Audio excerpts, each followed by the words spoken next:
अस्सलाम वालेकुम, कैसे हैं आप सब लोग। I'm clinical dietitian Sharjeel Wasim. आज की वीडियो में हम डिस्कस करेंगे यूरिक एसिड के हवाले से। यूरिक एसिड क्या होता है, यूरिक एसिड को हम किस तरह से मैनेज कर सकते हैं, इसकी क्या वजूहात हैं और यूरिक एसिड में हमें कौन सी गज़ाएँ या डाइट्स का इस्तेमाल करना चाहिए। यूरिक एसिड बेसिकली एक वेस्ट है जो कि हमारी डाइट में मौजूद यूरिन से बनता है। अगर ये बॉडी से टाइमली फ्लश आउट नहीं करती, जो कि हमारी किडनीज का काम है, अगर वो इसको फ्लश आउट नहीं करती तो ये यूरिक एसिड की शक्ल इख्तियार कर जाता है। जब ये बढ़ता रहता है, जब ये ज़्यादा मिकदार में हमारी बॉडी में जमा होना शुरू हो जाता है, तो ये गाउट की शक्ल इख्तियार कर जाता है। अब गाउट क्या चीज़ है? यूरिक एसिड जब बहुत ज़्यादा आपकी बॉडी में मौजूद हो जाए तो आपको महसूस आपने किया होगा कि आपको कुछ स्पेसिफिक जॉइंट्स के अंदर पेन महसूस होती है, दर्द का एहसास होता है। वो एक्चुअली गाउट की वजह से होता है। गाउट एक क्रिस्टलाइन फॉर्म में उस जगह पर जमा हो जाता है और वो इतना सेंसिटिव हो जाता है कि फिर वो आपको हल्का सा भी आप किसी चीज़ को भी वो आपकी जगह टच होती है या आपको तो आपको बहुत ज़्यादा दर्द का एहसास होता है। अब यूरिक एसिड या गाउट इसका क्या इलाज है? इसका वाहिद इलाज ये है कि आप इसको यूरिक एसिड को कोशिश करें कि नीचे लेकर आएँ, इसको नॉर्मलाइज़ करने की कोशिश करें और ज़ाहिर है जब आपका यूरिक एसिड का लेवल बहुत ज़्यादा बढ़ जाता है तो आपको दर्द का एहसास होता है, तो आपको फ़ौरन डॉक्टर से रुजू करना पड़ता है। डॉक्टर आपको इस पे मेडिसिन प्रिस्क्राइब कर देते हैं और ज़ाहिर है क्योंकि आप इसको डाइट से ये चीज़ एक्सपेक्ट नहीं कर सकते कि वो आपका यूरिक एसिड फ़ौरन नीचे करेगी या डाउन करेगी, तो आपको मेडिसिन का सहारा लेना पड़ता है और आपको यूरिक एसिड मेंटेन करना पड़ता है। सो बेहतर है कि आप डाइट और मेडिसिन दोनों के पैरेलल इस्तेमाल से यूरिक एसिड को मेंटेन करने की, मैनेज करने की कोशिश करें। क्योंकि ज़ाहिर है आप यूरिक एसिड के लिए आप सिर्फ डाइट पे उस टाइम पे जब आपका यूरिक एसिड बहुत ज़्यादा इंक्रीज़ हो जाता है, आपको दर्द का एहसास हो रहा होता है, तकलीफ़ होती है, तो आप बिल्कुल डाइट पे रिलाय नहीं कर सकते। तो इसको दोनों के पैरेलल इस्तेमाल से कोशिश करें। मेडिसिन का इस्तेमाल इसलिए करें ताकि वो आपको फ़ौरी आपको आराम दे सके, आपकी यूरिक एसिड का लेवल डाउन हो सके और डाइट इसलिए आपको फ़ौरन मॉडिफ़ाई करने की ज़रूरत होती है ताकि वो आइदर फर्दर वो यूरिक एसिड का मसला आपको ना तंग करे। अगर आपका यूरिक एसिड 7 से 8 के दरमियान में है तो आप उसको डाइट से बहुत ईज़िली मैनेज कर सकते हैं। लेकिन अगर ये अब कुछ लोगों को शिकायत होती है, अब कुछ लोगों को 7.2 7.3 पर ही बहुत ज़्यादा पेन का एहसास होना शुरू हो जाता है और कुछ लोग होते हैं जिनको 9.3 पर भी कोई ऐसी पेन का एहसास नहीं होता, ना ही वो किसी किस्म की मेडिसिन इसके लिए यूज़ कर रहे होते हैं, ना ही उनको कोई ऐसी दर्दियाँ बहुत ज़्यादा पेन फ़ील हो रही होती है। सो ये टोटली डिपेंड करता है कि आपकी बॉडी का आप पे क्या थ्रेशोल्ड है या आपकी दर्द की बर्दाश्त कितनी है या कितनी दर्द आप बर्दाश्त कर सकते हैं। 7 से 8 तक का यूरिक एसिड आराम से डाइट के थ्रू मेंटेन कर सकते हैं, इसको मैनेज कर सकते हैं। इससे बढ़ने की सूरत में आपको मेडिसिन का इस्तेमाल भी करना पड़ सकता है। मेडिसिन और डाइट दोनों का अपनी जगह अहम किरदार है। मेडिसिन का किरदार ये है कि मेडिसिन इसको आपकी बॉडी से फ्लश आउट कर देती है और डाइट का किरदार ये है कि इसको आपकी बॉडी से दोबारा इसको बनने से रोकती है।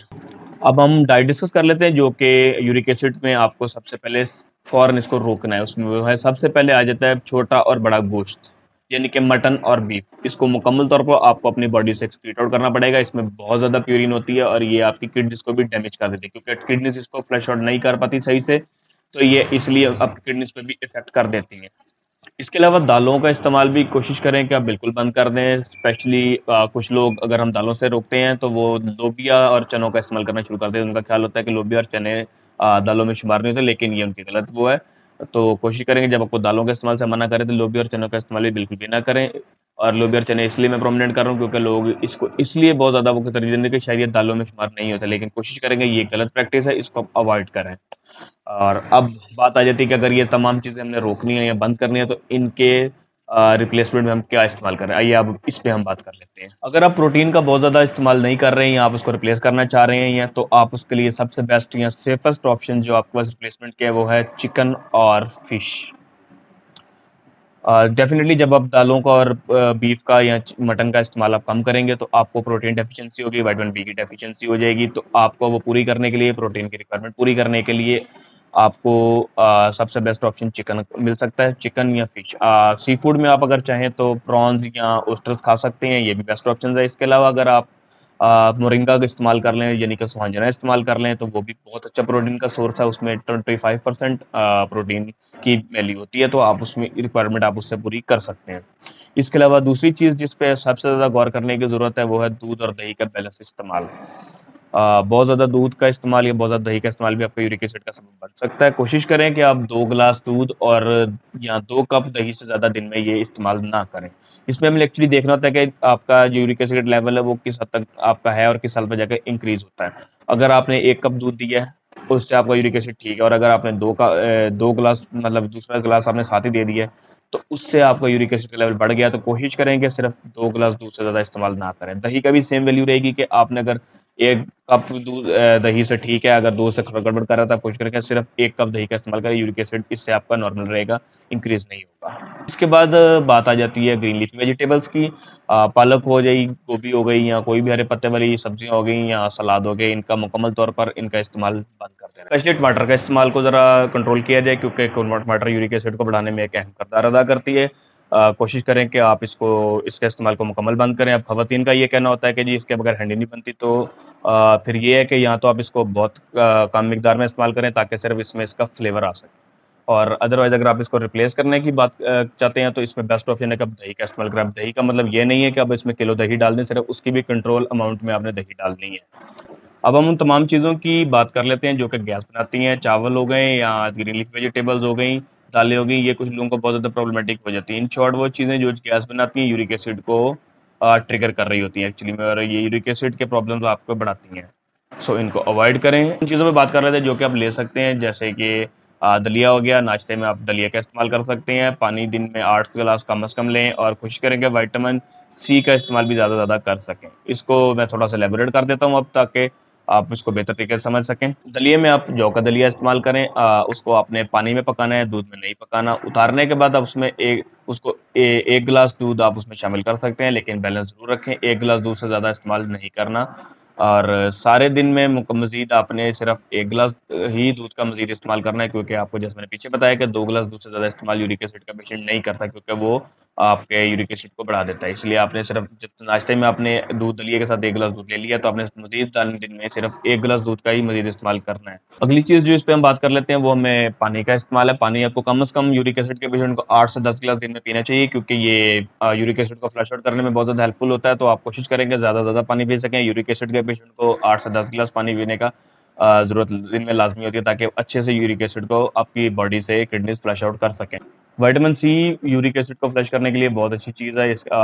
इसको पानी में लेमन का इस्तेमाल कर सकते हैं डालकर। विटामिन सी का बहुत अच्छा रिच सोर्स है। इसके अलावा आप विटामिन सी के लिए मैंगो का इस्तेमाल कर सकते हैं, लेकिन अगेन वो डिपेंड करता है आपकी मेडिकल हिस्ट्री में। अगर आपको डायबिटीज़ का मसला है, तो मैंगो आपको कंट्रोल्ड क्वांटिटी के अंदर इस्तेमाल करना है। नॉर्मली अगर 2 कप से ज़्यादा मैंगो का इस्तेमाल नहीं करना है। पीच का इस्तेमाल कर सकते हैं, वो भी बहुत अच्छा सोर्स है विटामिन सी के लिए।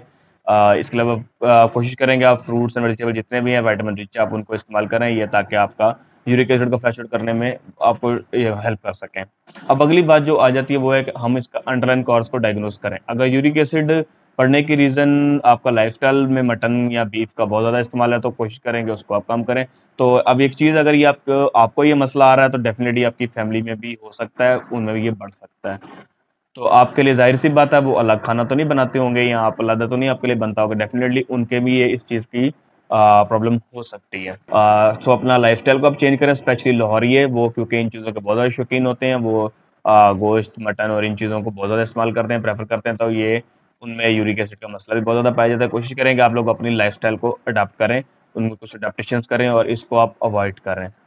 यूरिक एसिड का पेशेंट जो है 15 दिन में 1 दफ़ा बीफ का या मटन का इस्तेमाल कर सकता है, इससे ज़्यादा आपने इस्तेमाल नहीं करना। और एक नॉर्मल इंसान जिसको अगर नहीं इश्यू कोई इस तरह का, तो वो अपनी वीक के अंदर भी 2 दफ़ा इस्तेमाल कर ले, उसको कोई ऐसा प्रॉब्लम नहीं है। लेकिन ये यूरिक एसिड के पेशेंट के लिए ये ज़रूरी है कि वो 15 दिन में 1 दफ़ा सिर्फ़ इस्तेमाल करें बीफ या मटन का, वो भी कंट्रोल्ड अमाउंट में, इससे ज़्यादा इस्तेमाल नहीं करना। और अगर आपका यूरिक एसिड बहुत ज़्यादा बढ़ जाता है या कंट्रोल नहीं हो रहा, तो इन चीज़ों को मुकम्मल तौर पर बंद करने की ज़रूरत है। 15 दिन के बाद भी आपने इस्तेमाल नहीं करना। और कोशिश करें कि आप अपनी उसके अंदर कुछ फ़िज़िकल एक्टिविटी ऐड करें, जिसमें अगर आप वॉक कर सकते हैं, एक्सरसाइज़ कर सकते हैं, या कुछ भी, इसको कोशिश करें। आपका वज़न अगर ज़्यादा है, तो उसको रिड्यूस करें। वेट आपका बहुत ज़्यादा जब बढ़ जाता है, तो वो भी आपकी पेन का सबब बन जाता है। तो कोशिश करें कि आप अपना वज़न भी कम करें, एक्सरसाइज़ को अपनी रूटीन में डेली ऐड करें। उसके अलावा आप ये तमाम चीज़ें, जो चीज़ें दालें, गोश्त और इन चीज़ों का कम से कम इस्तेमाल करें, और कोशिश करें कि आप जो ऑयल्स का इस्तेमाल कर रहे हैं, वो आप हेल्दी ऑयल्स इस्तेमाल करें, जैसे ऑलिव ऑयल का इस्तेमाल कर लें, या सरसों का तेल जिसको, वो आप इस्तेमाल कर सकते हैं कुकिंग के लिए। कोशिश करें कि आप घी का इस्तेमाल कम से कम करें। उम्मीद करता हूँ आपको ये यूरिक एसिड के मुतालिक मेरी छोटी-सी वीडियो पसंद आई होगी। अगर आप डाइटरी सप्लीमेंट्स इस्तेमाल करना चाहते हैं यूरिक एसिड को कंट्रोल करने के लिए, आप मेरे से फेसबुक पे या इंस्टाग्राम पे मैसेज करके मेरे से उसके लिए राब्ता कर सकते हैं, वो मेरे से परचेज़ कर सकते हैं। इसके अब मैं आपको बताऊंगा कि फॉरएवर के पास ऐसे कौन से प्रोडक्ट्स हैं जो कि आप ले सकते हैं और इस्तेमाल कर सकते हैं, आपके यूरिक एसिड के लिए बहुत अच्छे हैं। उसमें सबसे पहले आ जाता है एलोवेरा जेल और दूसरे नंबर पर आ जाता है एलोबेरी नेक्टर। 50 ml इसको आपको मॉर्निंग में जो है ना एम्प्टी स्टमक इसको आपने लेना है। साथ साथ आपने इसके इस्तेमाल करना है फॉरएवर कंपनी का गार्लिक थाइम। ये बहुत अच्छा है, ये इसमें एक स्पेशल का लेसन होता है। इस लेसन की स्पेशलिटी ये है कि ये आप लोगों के किसी भी तरह के जो यूरिक एसिड की प्रॉब्लम है उसको ये मेंटेन करने के लिए, डाउन करने में बहुत ज़्यादा हेल्पफुल होती है। और इसको आपने मॉर्निंग और इवनिंग दो टाइम इसको आपने गार्लिक थाइम को यूज़ करना है। इसके अलावा हमारे पास फॉरएवर कंपनी का अब्जॉर्ब सी है, ये विटामिन सी के सप्लीमेंट है। ये आपने एक मॉर्निंग और इवनिंग ये दो टाइम अपने ये भी कंज्यूम करना है। इसके अलावा हमारे पास फॉरएवर कंपनी का अर्टिक्सी है, ये आप लोग इस्तेमाल कर सकते हैं। ये आपके तमाम वेजल्स और नर्व्स के अंदर जो ब्लॉकेज है उसको ये दूर करता है और प्रॉपरली उनको फंक्शनिंग करवाता है। किसी तरह की ब्लॉकेज है उसको ये दूर करता है। ये चार प्रोडक्ट्स का एक कॉम्बिनेशन बन गया। ये चारों प्रोडक्ट्स आप इस्तेमाल कर सकते हैं। इसके अलावा एक और कॉम्बिनेशन भी मैं आपको बता देता हूँ, वो भी आप गौर कर लीजिए ज़रा। सेकंड ऑप्शन के अंदर आपके पास जो आता है वो आता है कि एलोबेरी नेक्टर, फॉरएवर अर्टिक्सी, ए बीटा केयर, फॉरएवर जेली और एलो हीट लोशन। ये आप पांच चीज़ें अगर आप कॉम्बिनेशन इनका भी यूज़ करते हैं तो 4 से 5 महीने अगर आप इसको रेगुलर यूज़ करते हैं तो ये आपके 100% रिजल्ट आपको देता है। ये ऑलमोस्ट यूरिक एसिड का प्रॉब्लम आपका परमानेंट ख़त्म कर देता है। अगर आप किसी किस्म का कस्टमाइज्ड डाइट लेना चाहते हैं तो उसके लिए भी आप मुझे मैसेज कर सकते हैं, और अगर आप मेरे से किसी भी डिजीज़ के मुतालिक कंसल्ट करना चाह रहे हैं तो उसके लिए भी आप मुझे मेरे से इंस्टाग्राम पर या फेसबुक पर राब्ता कर सकते हैं। उम्मीद करता हूँ आपको मेरी वीडियो पसंद आई होगी। अगर पसंद आई है तो लाइक करें, शेयर करें और सब्सक्राइब करें, ताकि हेल्थ से रिलेटेड मज़ीद वीडियोज़ मैं आप तक लेकर आता रहूँ। मिलते हैं किसी नई वीडियो में, किसी नए टॉपिक के साथ। तब तक के लिए अल्लाह हाफ़िज़।